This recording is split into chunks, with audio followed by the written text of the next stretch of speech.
Her name is Zema. She's the ambassador of Ashenda. The biggest cult. ዱባይ አፈትልኮ የወጣው እጅግ አነጋጋሪ መረጃ አዶናይ ጃኒን ለምን እንደተዋት ታወቀ። አዶናይ በሰዓትም በዱባይ ከዜማ ጋር ፍቅር ውስጥ እንደሚገኝም ሚስጥሮች እየወጡ ይገኛሉ። በማህበራዊ ትስስር አዶናይና ዜማ በፍቅር ግንኙነትም እንደጀመሩ ጭምጭምታም ሲሰማም እንደነበረም ይታወቃል። አሁን ላይ ግን ይህ ጭምጭምታ በትክክል የተረጋገጠና የአዶናይ ከዜማ ጋር ተንቀሳቃሽ ምስሎችና ፎቶዎችም እየወጡም ይገኛሉ። በሰማይ ጠቀሱ በቡርጅ ካሊፋ ህንጻ ላይም አብረው ጣፋጭ ምሽቶችን እያሳለፉ የሚገኙት ዴት እያደረጉ የሚገኙት አዶናይና ዜማ ፎቶአቸውን በማህበራዊ ትስስርም ተለጥፈው ብዙዎችን እያነጋገረም ይገኛል። አዶናይና ዜማ በመጀመሪያ እንዲተዋወቁ የሚለው ነው። ዜማ አዶናይ ፌመስ ከመሆኑ ጊዜ ጀምሮ የአዶናይ አንደኛ አድናቂ መሆን ጀመረች። አዶናይ ወደ አሜሪካ ባቀናበት ወቅትም ዜማ በአሜሪካ ሀገር ስለሆነ ትምህርቷን የምትማረው አዶናይ ባዘጋጀው ፕሮግራም ላይም ተገኝታ ለመጀመሪያ ጊዜ አዶናይን በአካል በዛ ፕሮግራም ላይም ተመለከተችው። አዶናይ ጋርም የተዋወቀችው በዛም ቀን ነበር። ከዛም በኋላ በቲክቶክ ፔጇ ላይ የአዶናይን ቪዲዮንም መልቀቅም ጀመረች። ከዛ ጊዜ ጀምሮም ብዙዎች እንዲህ ጉዳይ መነጋገሪያ መሆን ጀመረ። አዶናይም እሷ የምትለቃቸው ቪዲዮዎችን በተከታታይ ሪፖስት በማድረግም ላይክ ሼር ማድረግም ጀመረ። በዛም ወቅት ግን አዶናይና ጃኒ በፍቅር ግንኙነት ውስጥም አብረው ነበሩ። አዶናይ ዜማን በአሜሪካ ሀገር ተዋውቋት ከመጣ በኋላም በቲክቶክ እንዲሁም በኢንስታግራም አብረው የሚያወሩ በርቀት ፍቅር እንደጀመሩም አዶናይ በልቡም ያውቅና ይገምት ነበር። አዶናይ በመሃል ዜማን ወደ ሀገሯ ኢትዮጵያ እንድትመጣና ባሏን እንድታስተዋውቅ ጥያቄም ያቀርብላታል።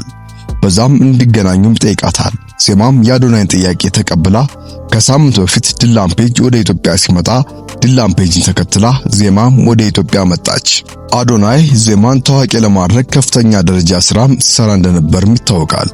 ዲላን ፔጅ ጋርም በተደጋጋሚ ቪዲዮ እንድትሰራ እድል እየሰጣት እንደነበርም ተመልክተናል። ዜማን ለኢትዮጵያ ሕዝብ የአሸንዳ ንግስት ነች እያለ ሚስ አሸንዳ እያለም አስተዋውቋታል። ታዲያ ዲላን ፔጅና አዶናይ አብረው የሰሩት ቪዲዮም ቢሆን አዶናይ በከፍተኛ ደረጃ የዜማን ቲክቶክ አካውንትና ፔጆች ለማሳደግ ጥረት እንዳደረገም ይታወቃል። ዲላን ፔጅ ወደ ሀገሩ ሲመለስም አዶናይና ዜማ አብረው የቀሩት ጥቂት ቀናቶችን በአዲስ አበባ አብረው ጊዜ ያሳለፉ እንደሆነም ይታወቃል። አዶናይና ዜማ አብረው ለመሆን ከወሰኑ በኋላ በቲክቶክ ገጻቸው ላይ ወጥተው አዶናይ ከጃኒ ጋር መለያየት እንደሚፈልግና እንደተለያዩም ለአድናቂዎቹ በድንገተኛም ያሳውቃል። ነገር ግን ከዜማ ጋር የተጀመረው የፍቅር ግንኙነት ገና አዶናይ አሜሪካ በሄደበት ወቅትም ከወራት በፊትም ነውም ተብሎ ይገመታል። አዶናይ ግን ጉዳዩን ይፋ ማድረግ ስላልፈለገ ከጃኒ ጋር ያለውን ግንኙነት ማቋረጥም ስላልፈለገ በሚዲያ የሚፈጠሩ ውዝግቦች ስላልፈለገው ለወራት ከጃኒ ጋር በመሆንም አብረው እንዳሉም በማስመሰልም ቀጥሎ የሚገኝ ነበር። ጃኒ ከጊዜ ወደ ጊዜ አዶናይ እንደተቀየረና ሌላ ሴትም እንደያዘ እንዳወቀችም ይነገር ነበር። ጃኒ በተደጋጋሚ ጊዜም ከዜማ ጋር እንደተጣላችም እየተነገረም ይገኛል። አዶናይ ከዜማ ጋር ረጅም ሰዓት በስልክ የሚያወራና ወደ ኢትዮጵያ እንድትመጣም ወይ እንደሚወተውታትም ይነገር ነበር። ኢትዮጵያ ከመጣች በኋላ አዶናይ ሙሉ ጊዜውን ከዜማ ጋር ያሳለፈ፣ ጃኒ በከፍተኛ ደረጃ የደም ግፊት ውስጥም እንደምትገኝም ይነገር ነበር። ጃኒ ከቀን ወደ ቀን አዶናይ ላይ የምታሳየው ተጽዕኖ ሲበረታም አዶናይ በግልጽ በማህበራዊ ሚዲያ እንደተለያዩም አሳውቆ ነፃነቱን አወጀ። ታዲያ ከዛ በኋላ ነበር ዜማ ኢትዮጵያ የመጣችበትን ጉዳይ ጨርሳ ኢትዮጵያን አስተዋውቃ ከዲላን ፔጅ ጋር ወደ ሀገሩ ሲመለስም ዜማ ወደ አሜሪካ ትመለሳለች ተብሎም ሲጠበቅ፣ ነገር ግን ዜማ በድንገት ወደ ዱባይ የተባበሩት አረብ ኤሚሬቶች አመራች። ዱባይ የሄደችውን ዜማን አዶናይም ተከትሏት በድንገት ወደ ዱባይ ይሄዳል። ታዲያ ልጆቹ በሰዓት በዱባይ በቡርጅ ካሊፋ ህንጻ ላይም የማይረሳ ጊዜም እያሳለፉ ዴት እያደረጉ እንደሆነም በተደጋጋሚ ከሚስጥር አዋቂዎች ከዱባይ አፈንግጠው የወጡ መረጃዎችም እየወጡም ይገኛሉ። አዶናይና ዜማ በዱባይ ይገኛሉ። አዶናይም ህዝቡን ጠብቆ ሰርፕራይዝ አለኝ ያለው ነገር በዱባይ ከዜማ ጋር አብሮ መሆኑን ለማወጅ ይመስላል። እርግጥ ነው የጃኒ አድናቂዎች በዚህ ከፍተኛ ደረጃ ድብት ውስጥ እንደሆኑም ይገኛሉ። የትግራይ ህዝብ ግን ለአዶናይ አሁን የምትገባው የተማረች ሴት፣ ለሱ የምትመጥናው እንዲሁም ትግራዊ የሆነች ቆንጆ ሴት አገኘ እያሉ የአዶናይ ወገኖችም ድጋፋቸውን እንደቀጠሉ ይገኛሉ። ከአማርኛ ይልቅ በስፋት ትግረኛ የምትናገረው ዜማ ገና በልጅነቷ ከኢትዮጵያ መውጣቷን ተከትሎ እንዲሁም በትግራይ ቤተሰቦች ስም ማደጓን ተከትሎ አማርኛ ቋንቋም ያስቸግራታል። እንግሊዘኛና ጥርት ያለ ትግረኛ መናገር የምትችለው ዜማ በቅርብ ወራቱ ውስጥም አሜሪካ ታላቅ ዩኒቨርሲቲም እንደተመረቀችም በቲክቶክ ገጿ ላይም አሳውቃም ነበር። ታዲያ አዶናይ አሁን የመጥንን ሴት አገኘ ያሉ የትግራይ ህዝቦች ዜማን መደገፋቸውንም ቀጥለዋል። በአንድ ጎራ የተከፋፈሉት የአዶናይ ደጋፊዎች ከጃኒ ጋር እንዲሆን የሚፈልጉ ደጋፊዎችም ውዝግብ ያስነሱም ይገኛሉ። በዜማ ኢንስታግራም፣ ቲክቶክ ፔጇ ላይም በመግባት በዜማ ላይም ከፍተኛ ቁጣን እያዘነቡ ይገኛሉ። እንዲሁም ሌላው መነጋገሪያ የሆነው የዜማ ጉዳይ ዜማ በ2022 በፈረንጆች ወይም ደግሞ በኢትዮጵያ 2016 ዓ.ም አንድ መልካም ወጣት ጋር የፍቅር ግንኙነት እንደነበራትም በተደጋጋሚ በኢንስታግራምና በቲክቶክ ገጿ ላይም እንደምታጋራም ይታወቅ ነበር። ይህ ማለት ከ2 ዓመት በፊት አዶናይ ኢትዮጵያ ምድር ላይ ፌመስ ሳይሆን በፊት ነበር የምታጋራው። ነገር ግን አዶናይ ፍቅር ከያዛት በኋላም ከሱ ጋር እንደተለያየችም አሳውቃለች። ብዙዎች የዜማን የድሮ ፍቅረኛ አብሮ የተነሱን ፎቶ በመያዝም ዜማንኮ ባላላት ፍቅረኛ አላት፣ አዶናይና ዜማ ግንኙነት የላቸውም በሚል መረጃዎችን በሶሻል ሚዲያ ላይም እያሰራጩ ዜማ ግን በኋላ ላይም እውነቱን አሳውቃለች። ይህ በ2024 በፈረንጆች ከ2 ዓመት በፊት ማለት ነው የነበራት የፍቅር ግንኙነት ነበር።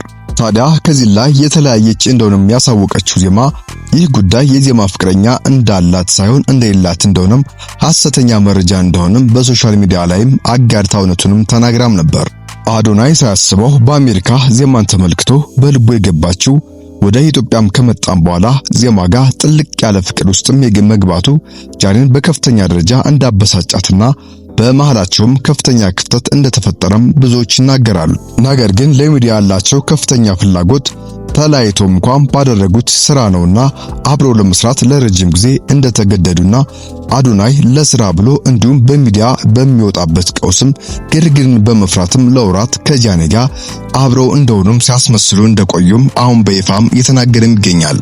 የጃኒና የአዶናይ ጉዳይ ከሚዲያ በስተጀርባ ያለው ከካሜራ ጀርባ እጅግ አስገራሚ ነው። አዶናይ ለጃኒ ከፍተኛ ፍቅርና እንክብካቤ አክብሮት እንዳለው ይታወቃል።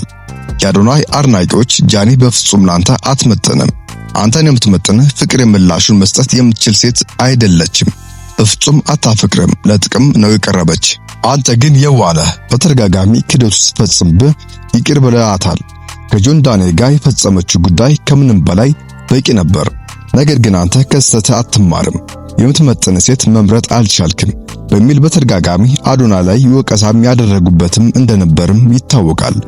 አሁን ላይ ግን አዶናይ የምትገባውን የተማረች ዘሮ የሆነችውን የሱ ቤተሰብ ጋር ልትዋሃድ በባህልና በካልቸርም ልትቀራረብ የምትችለውን ዜማን ያገኘ ደስታቸውንም ይገልጹም ይገኛሉ።